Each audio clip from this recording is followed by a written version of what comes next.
नमस्कार दोस्तों, natures love and care में आपका स्वागत है।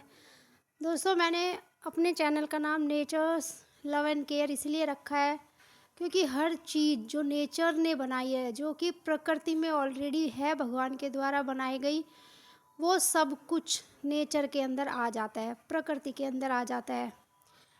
अब देखिए, ये वीवर बर्ड है, मतलब जिसको हम बुनकर चिड़िया भी बोलते हैं। इसे किसने सिखाया ये कला? ये भगवान के द्वारा इसको दी गई कला है, जो कि आप देखिए, हम चाहकर भी इस तरह का घोंसला बुनकर नहीं बना सकते। ये बिना किसी से सीखे। आप देखिए, कहते हैं कि जिसका कोई नहीं होता उसका भगवान होता है, ये सच है। अब देखिए कितने सुंदर तरीके से ये घर बना रखा है। एक उसने अपने बच्चों की सेफ्टी के लिए बनाया है और एक सांप या दूसरी चिड़िया को में उनको बेवकूफ़ बनाने के लिए। इन्हें देखो, दो एंट्रेंस बनाए हैं।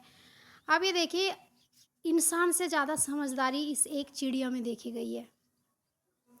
दोस्तों, आपने देखा होगा आजकल कहते हैं कि आपने सनातन धर्म अगर पढ़ा है तो उसमें पहली जो चीज़ बताई गई है वो बताई गई है गौ रक्षा, मतलब गाय की रक्षा। लेकिन अब आप देखिए हालत, सड़कों पे फिरती इन गायों की आप हालत देखिए। पेड़ पौधे धीरे धीरे खत्म हो रहे हैं, खेतों में हम लोगों ने तार लगा दिए चारों तरफ से। जब भूख लगेगी ये कहाँ जाएंगे? सोच कर देखिए, ये गायें कहाँ जाएंगी? दोस्तों, इंसानों के अंदर बहुत अभिमान, बहुत घमंड आ चुका है। वो प्रकृति के साथ जो छेड़छाड़ करने में तुले हैं ना, उस छेड़छाड़ की वजह से आप देखिए कितनी प्राकृतिक आपदाएं हमारे सामने हम देख रहे हैं।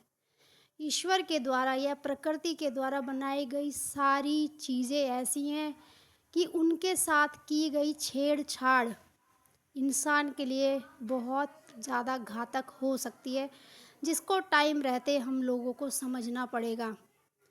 दोस्तों, घर के सामने जब भूखी गाय खड़ी होती है या दुकान के सामने जब भूखी गाय खड़ी होती है, उसको भूख लगी होती है, पर वो टक्कर नहीं मारेगी, आपको नुकसान नहीं पहुंचाएगी। वो शांत खड़ी रहती है ये सोचकर कि ये इंसान शायद मुझे कुछ दे दे। लेकिन हम इंसान ऐसे हो चुके हैं ना, हमें दूसरे का दर्द दिखाई ही नहीं देता।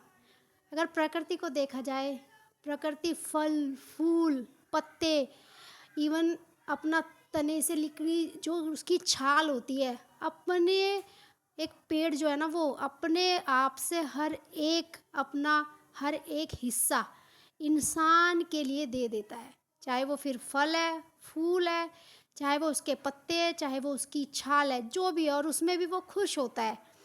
आप जितनी बार भी फल तोड़ेंगे, जब फल आने होते हैं तो फल आते हैं। वो पेड़ इसलिए नहीं फल दे ये सोचकर फल लाना नहीं छोड़ता कि इंसान इनको तोड़ लेगा।